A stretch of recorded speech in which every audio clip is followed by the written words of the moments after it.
नमस्कार. हरितालिकेची पूजा करताना काही नियम पाळणे आवश्यक आहेत. काय आहेत ते जाणून घेऊया आजच्या व्हिडिओमध्ये.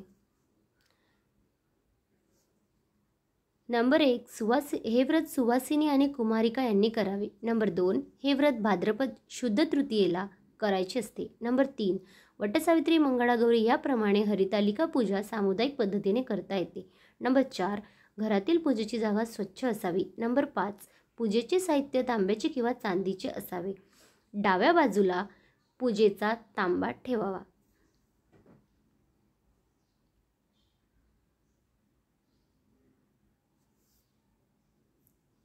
नंबर 6, पूजा करताना सर्व साहित्य जवळच आणून ठेवावे, म्हणजे मध्ये उठावे लागणार नाही. हरितालिका व्रत करताना खास पाने आणि फुले लागतात, त्याची सोय आधीपासूनच करण्यात सुरुवात करावी, म्हणजे धावपळ होणार नाही. प्राणप्रतिष्ठेनंतर विसर्जनपूर्व उत्तर पूजा होईपर्यंत मूर्ती हलवू नये. मूर्ती मातीच्या असल्यामुळे पूजेचे उपचार हळूवारपणे करावे. मूर्तीवर फुले उडवू नयेत. हलकेच फुले वाहावीत. देवीवर पाणी फुलाने शिंपडावे.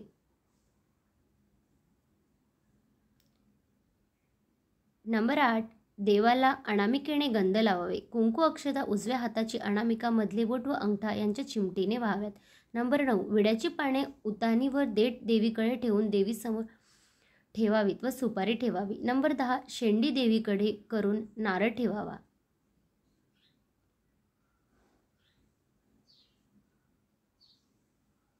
नंबर 11, देवीच्या उजव्या बाजूला घंटा, डाव्या बाजूला समई आणि तुपाचा दिवा उजव्या बाजूला ठेवावा. उदबत्ती निरंजनाजवळ ठेवावी. पूजेला प्रारंभ करताना समई प्रज्वलित करावी. निरंजन पेटवावे. देवीच्या मूर्तीवर प्रकाश पडेल अशा पद्धतीने उदबत्ती, निरंजन, कापूर आरती ओवाळावी. डाव्या हाताने घंटानाद करावा. नंबर 12, श्री हरितालिका व्रतकथा वाचावी. त्यांचा इतरांनाही लाभ घेऊ द्यावा.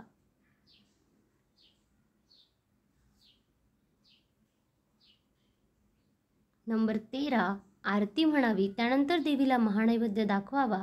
पूजा करणाऱ्या महिलेने संपूर्ण दिवस उपवास करावा. शक्य असल्यास पाणीसुद्धा पिऊ नये. रात्री जागरण करावे. नंबर 14, पूजेनंतर माता पार्वतीच्या नावाने एका सुवासिनीची खणा नारळाने ओटी भरावी. नंबर 15, दुसऱ्या दिवशी सकाळी उत्तर पूजा होईपर्यंत समई पेटलेली असावी. नंबर 16, उत्तर पूजेनंतर हरितालिकेच्या मूर्ती, देवीवर वाहिलेली फुले, पत्री समुद्र, नदी, तळे किंवा वाहत्या स्वच्छ पाण्यात विसर्जित कराव्यात. दुसऱ्या दिवशी सकाळी उत्तर पूजा करून व्रताचे पारणे करावे. हे व्रत अत्यंत प्रभाविक असून शुभकारक, सौभाग्य रक्षण आणि सौभाग्य संवर्धन करणारे आहे.